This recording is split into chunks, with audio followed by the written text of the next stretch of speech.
سمینه مړه. انس رضی الله تعالی عنہ فرمای وی مونږ له یو درزی روټه وکړه ټیلر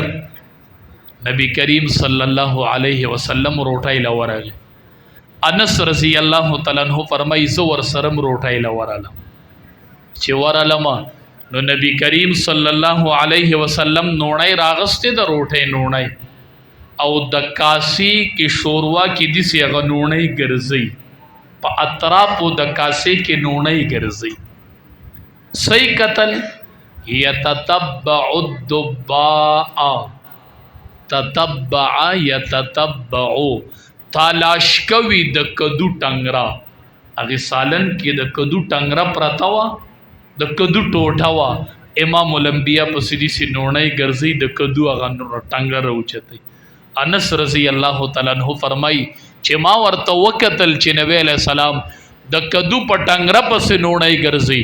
وی د مرګ پورې ما د کدو سره بینا کړی د خاصه دی په کدو ما د دواړو جهانو سردار لیدې دی چې هغه کدو پسې نوړی ګرځول. د صحابه و دسې کامله مینا وخه دسې کامله اتباع چې د مرګ پورې زما د زړه نبیا د کدو محبت وتلې نه دی چې ما امام الانبیاء ولید چې کدو ټنګره پسې.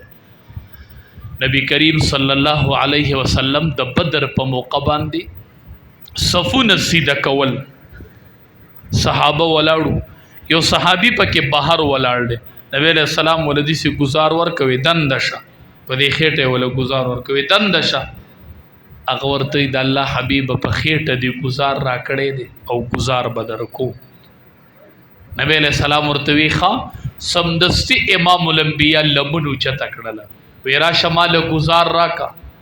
الصحابی را منډ کړي او د نبی علیہ الصلوۃ والسلام ندی سی توش او د سی ځانې پوری جوخ بیا جداش. نبی علیہ السلام ورته وی ولې تا خو مانه بدلوانه غستله وی د بدر غزا شروع کیدو والده نو ما دیوړه کې سوچو کو چې کو دی کې شهید شمه چرتا بیا ژوند میلو نشي نو ما وی راشه اخیری د نبی علیہ السلام سره وجود ولګو ک بیا شهید شمه نو شهید دي چې اخیری به وجود ستا سره لګیدلې صحابه په دومره مینوخه وجود وسره ولګو د بدر غزا روان شو. انس رضی الله تعالی عنہ چې وفات کېدو صحابه ته وی تاسو مړی له د سجدي په زینو اتر لګوي وی او وی چې وفات شماله به اتر نه لګوي د سجدي په زینو وی طالب سلګو وی ما د نبی کریم صلی الله علیه وسلم د وجود خولزان له سنبال کړی دا زه پسې ډېر ګرځېدلی یم چې ماله کپن راکئ نو هغه د وجود خوله د امام الانبیاء براواله ماله به د سجدي په ځای ولګوئ بیا به ما قبر ته زه به هغه خوله وړم ښه ای ځوانانو څه به وړو ځان سره به مینه وړو خاص صحابه چې به اخر کې تلل وی چې د مینې یو سبق ووسم. زمونږ د دارالعلوم دیوبند یو استاذ اطلاع پسې راغله وی زنانه عدالت تراغلی د خاونې قادیانې شوی دی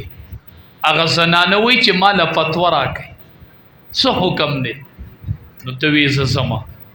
نو دی ډېر بیمارو نو اساتذه ومنه کوي مزه وی نه نه زه به ځمه راغې او په عدالت کې ودرېدو د جج مخې ته او 3 غنټې په ختم نبوت باندې دلایل وی ښه د جج مخې ته ولاړ ډیر بیمار ضعیف العمر را روان شو. جمعه تقریر ال خلکو ته وکړو خلکو ته د جمعې په تقریر کې وی ډیر بیمار وم ډیر کمزور وم نه راتلم راتلې نشم خو ذکر عالم چې کمزورې شوی ما او روانې ما نو ما وی چې ځان له اخرت له سودا وکم وی دا مې یو سودا وکړه علما او طلبا او عوامو یو سودا بزان سره د محبت وړو پټي وکي خو ځان له د امام الانبیاء سره د محبت یو سودا وکي چې پته درته چې منځ بوړم حج بوړم زکات بوړم خو د امام الانبیاء سره به د مینې یو سودا وړم چلته وخی چې تقریر نه فارغ شو دارالعلوم دیوبند ته راغی نو استادان راجمع کړل طلبای راجمع کړل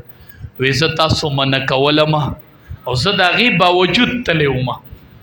وی ما ځان له آخرت له سودا وکړله وی که کله مړ شوم وی عدالت په فتوا اورئ ځکه چې ما په ختم نبوت دلایل ویلي دي وی جج به فیصله کوي خو که ژوندی وم نو دا فیصله به واورم او که مړ وم نو را به شي او د ښځې خواته به مې ودرېږي او دا مسله به راته واوروئ زه به مړ یم خو د ښځې خواته به راله دا مسله واوروئ اتفاق داسې وشو چې په 1933 کې حضرت وفات شو او په 1935 کې عدالت فتوا وروله وی د ښځې سره نکاح ختمه ده دا د ځان له بله نکاح کې او دی مرتد دی واجب القتل دی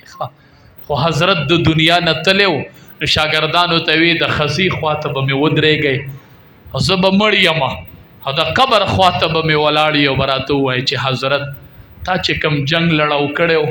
تا چې د پیغمبر د ناموس جنگ لړو کړی و حضرت هغه جنگ دی وګټو حضرت هغه جنگ دی په عدالت وګټو وی دا زه ګواه ځان له ګورم او دا به زه پیش کوم د نبی علیه السلام مخې ته به ورځم ای ځوانانو څه به وړو څه به مخې ته پیش کړو چې څه خو را سره یي که نه ابو رافع دا یو یهودي و ډېر خطرناک نبی کریم صلی الله علیه وسلم له ډېر تکلیف ورکړی و حج به یې کول نبی علیه السلام صحابو ته وی ما ته ډېر تکلیف راکړو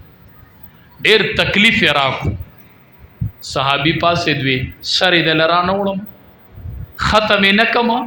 وی ولې نه ما ته ډېر تکلیف راکړی ما ته ډېره صدمه راورسوله صحابي پاسې وی زه ځمه چې اوس ورله کار تمام کړم الله اکبر ځکه خو اصحابي کالنجوم بأیهم اقتدیتم اهتدیتم الله اکبر صحابونه چې صحابه جوړ شوي دي امام الانبیاء لیدلی دی او د مینې نه یې پې ځانونه قربان کړي دي ځکه خو یې صحابه مې ستوري دي چې چا پسې ځئ ستوري مې درته پرېښي صحابي را روان شو ځان سره یې نور صحابه را روان کړه اوس به ځي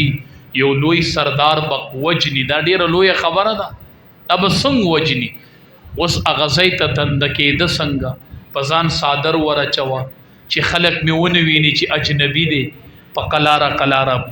هغې بنګلې ته وردنده شو اوس ورته مونږ بنګله وایو جو هغې وخت قلا وردنده شوه چابیانې حاصلې کړې یوه دروازې نه دنده کېږي چا ورتاله کوي بلې نه اخر کې سردار ته ورسېد تیاره ده لیټونه مړه دي کیسه ګویې ختم شوې چې اواز یې ولګو وی دا سردار مې کراکه ولګ چې ښی کراکه که نه او ورغې ګزار یې پې وکړو وی دا ګزار مې ورله د ملا دې ډوکي ته ورسو زه پوه شوم چې د ملا ډوکي اواز و انشاءالله سړی خو مې ختم کړی دی روت خو بار ناست دی ویسې نه چې سړی ژوندی پاتې شي چر سحر اعلان وشو هغې ناغي اواز وکړو ابو رافع ختم دی نو د ملګرو ته ویځئ چې ځو چې راکوزېده نه راورغه نو خپه یې ماته شو نو ملګرو ته وی تاسو لاړ شئ نبی کریم صلی الله علیه وسلم له به زیری ووسئ چې ابو رافع یې مړ کو او زما خپه ماته ده نو زه چې در رسم ټیم به ډېر لګي او تاسو ړومبې ورشئ زیری ووسئ هغه روان شو او دی په ماته خپه را روان شو احادیثو مبارکو کې راځي وي دې ته نو ړومبې راورسېدل ته په ماته خپه را روان دی او د امام الانبیا مجلس ته ړومبې راغی نبی علیه السلام ته وی ابو رافع نه مې خلاص کړلي خو خپه مې ماته شوه نبی علیه السلام ورته وی ابسط رجلکه دا خپه دې راخوره کته وی ما ته خپه مې امام الانبیا ته داسې ونیوله او نبی علیه السلام چې لاس راواغست څومره ښکلی نازبین لاس وی چې هغه لاس یې راواغستو حدیث یې راله په دې خپه راښکو هغه صحابي وایي د خپې جوړ سوی چې د مرګه پورې مې بیا په دغې خپه باندې دړ نه و راغلی ښه د مرګه پورې مې بیا خپې دړ نه دی کړی ځکه پیغمبر ته چې تکلیف ورسولی و مخ د ځمکې مې ترې وزګار صحابه په امام الانبیا باندې ډېر مین ډېره خالصه مخلصه سچه مینه یې د امام الانبیا سره کړې نبی علیه السلام سره ډېره صفا مینه کړې ده ځکه خو الله مقام ورکړی دی مقام صحابه وځلیدل په دنیا باندې ښه ابو بکر صدیق رضی الله تعالی عنہ ور سره غار ته دند شو. نبی علیہ السلام ته وی ته ادرېږه وزړم به ورځ چې غار ته دند شو نو خپل صادر رواغستو خس خس کوي او په غار کې په یو سوړه بندي چې نبی علیہ السلام ته تکلیف ونه رسي. نبی علیہ السلام را دند شو شپه تېره شوله سار ورته وی ابو بکر صدیقه هغه صادر دې څه شو تا سره هغه صادرو هغه څه شو وی د الله حبیب هغه مې خس خس کړی دی او دې سړو کې مې یخي. نبی علیہ السلام لا سوچت کړو وی اللهم اجعل ابا بکر معي في درجتي يوم القيامه یا الله ابو بکر صدیق زما سره وګرځوه زما په درجه کې په ورځ د قیامت یا الله زکه خو به وی نه